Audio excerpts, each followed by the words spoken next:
আসসালামু আলাইকুম ভিউয়ার্স, মিম ইনকিউবেটর পক্ষ থেকে সবাইকে জানাচ্ছি আন্তরিক শুভেচ্ছা ও অভিনন্দন। আজ আপনাদেরকে দেখাবো HTC 3028 কন্ট্রোলার এবং AC/DC। আমরা কি লাইন দিয়েছি সেগুলো আপনাদেরকে দেখাবো। তো দেখতে হলে পুরোটা সময় জুড়ে সাথেই থাকুন।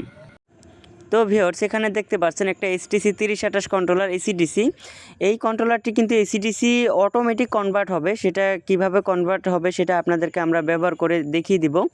আর এটার ভিতরে কি লাইন দিয়েছি সবগুলো আপনাদেরকে দেখিয়ে দিব।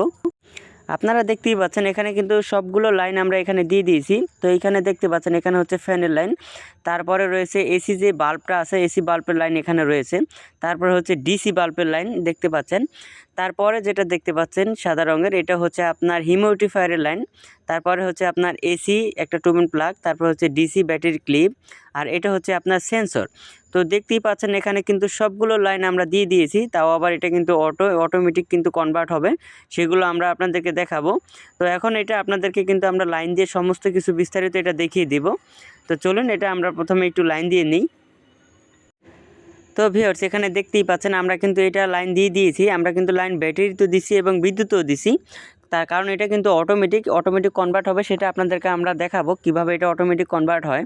তো এখানে দেখতে পাচ্ছেন এখানে কিন্তু এখন বর্তমান বিদ্যুৎ আছে, তো সেই কারণে এটা কিন্তু এখন বিদ্যুতের বাল্বটা জ্বলে উঠছে আর ফ্যান চালু হয়েছে।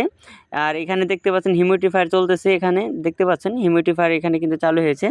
এখন কিন্তু ব্যাটারি থেকে কোনো লাইন আসে নাই, তার কারণ হচ্ছে এখন কিন্তু বিদ্যুৎ আছে। যদি বিদ্যুৎ থাকে তাহলে আপনার কোনো ব্যাটারির কোনো চার্জ খরচ হবে না।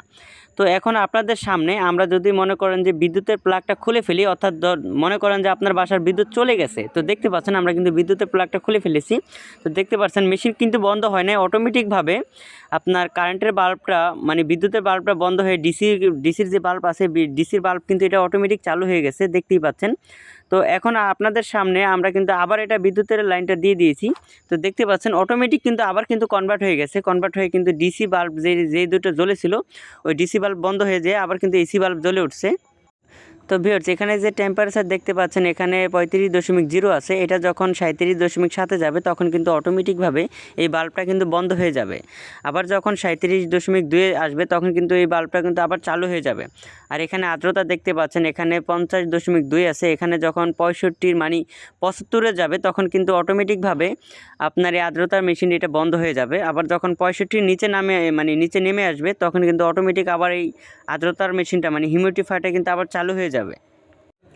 তো ভিউয়ার্স, এই কন্ট্রোলারটির দামাদাম আপনাদের সাথে শেয়ার করি। এই কন্ট্রোলারটির দাম হচ্ছে মাত্র 3000 টাকা। আর আপনারা যদি এই পণ্যটি নিতে চান, বাংলাদেশের যে কোনো প্রান্ত থেকে ঘরে বসে আমাদের এই পণ্যগুলো অর্ডার করতে পারবেন। আর আপনাদের প্রয়োজনে স্ক্রিনে দেওয়া নাম্বারে আমাদের সাথে যোগাযোগ করতে পারেন। আর আমাদের পণ্যগুলো যদি আপনাদের কাছে ভালো লেগে থাকে তাহলে 25% অ্যাডভান্স করবেন, বাকি টাকা পণ্য হাতে পাওয়ার পরে কুরিয়ার মাধ্যমে পরিশোধ করে দিলেই চলবে।